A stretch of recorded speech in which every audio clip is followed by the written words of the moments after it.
السلام علیکم ورحمۃ اللہ وبرکاتہ۔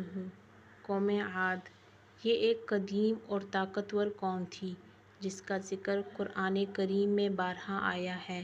یہ قوم حضرت ہود علیہ السلام کی قوم تھی جنہیں اللہ تعالیٰ نے ان کی ہدایت کے لیے نبی بنا کر بھیجا تھا۔ قوم عاد حضرت نوح علیہ السلام کے بیٹے سام بن نوح کی نسل سے تھی۔ عاد بن اوس بن ارم بن سام بن نوح علیہ السلام، یہی عاد نامی شخص ان کا جد اعلیٰ تھا اور اسی کے نام پر پوری قوم کا نام عاد پڑا۔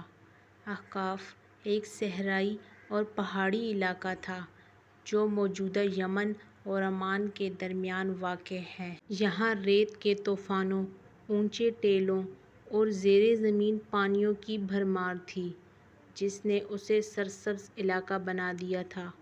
قرآن میں قوم عاد کی تعمیرات کا ذکر بڑے فخر کے ساتھ کیا گیا ہے۔ کیا تم ہر اونچے مقام پر بے مقصد عمارتیں بناتے ہو تاکہ تم کھیل تماشا کرو؟ یہ لوگ بلند محلات، قلعے اور ستونوں والے محکم گھر بناتے۔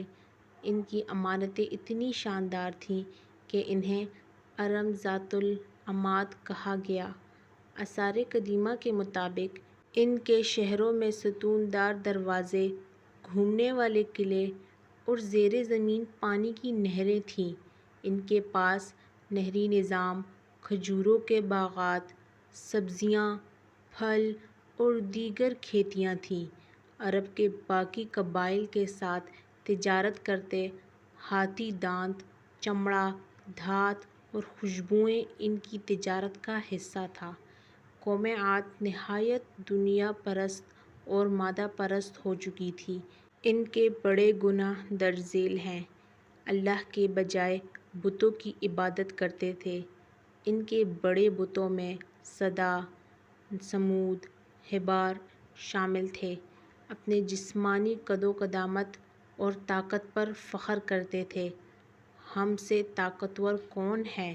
حضرت ہود علیہ السلام کی توہین کی، کہتے تم تو ہم جیسے انسان ہو، ہم کیوں تمہاری بات مانیں؟ ناچ گانا، شراب نوشی، عورتوں کی بے پردگی عام تھی۔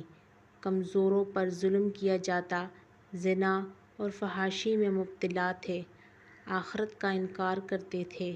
کہتے تھے جب ہم مر جائیں گے اور مٹی ہو جائیں گے کیا پھر اٹھائے جائیں گے؟ حضرت ہود علیہ السلام حضرت نوح علیہ السلام کے بعد آئے اور ان کا تعلق بھی قوم عاد سے تھا۔ اللہ نے انہیں اس قوم کی اصلاح کے لیے نبی بنا کر بھیجا۔ اے میری قوم، اللہ کی عبادت کرو، اس کے سوا تمہارا کوئی معبود نہیں۔ کیا تم تقویٰ اختیار نہیں کرو گے؟ حضرت ہود علیہ السلام نے حکمت سے نصیحت کی، قوم کو اللہ کی نعمتیں یاد دلائیں، عذاب سے ڈرایا، توحید کی دعوت دی، مگر جواب میں انہوں نے مذاق اڑایا، جادوگر کہا اور کہا تو ہم پر منحوس ہے۔ عذاب سے پہلے کے واقعات: بارشیں رک گئیں، زمین بنجر ہو گئی، مویشی مرنے لگے، قحط سالی عام ہو گئی۔ اچانک افق پر کالا بادل نمودار ہوا، قوم خوشی سے چیخ پڑی، یہ بادل بارش لے کر آیا ہے۔ حضرت ہود علیہ السلام نے خبردار کیا، یہ اللہ کا عذاب ہے۔ قرآن کہتا ہے اور ہم نے ان پر ایک تیز و تند آندھی چھوڑی جو ان پر 7 راتیں اور 8 دن مسلسل چلی۔ یہ آندھی ان کے جسموں کو زمین سے اٹھا کر پٹکتی تھی۔ ان کے قلعے، گھر، شہر سب مٹی میں مل گئے۔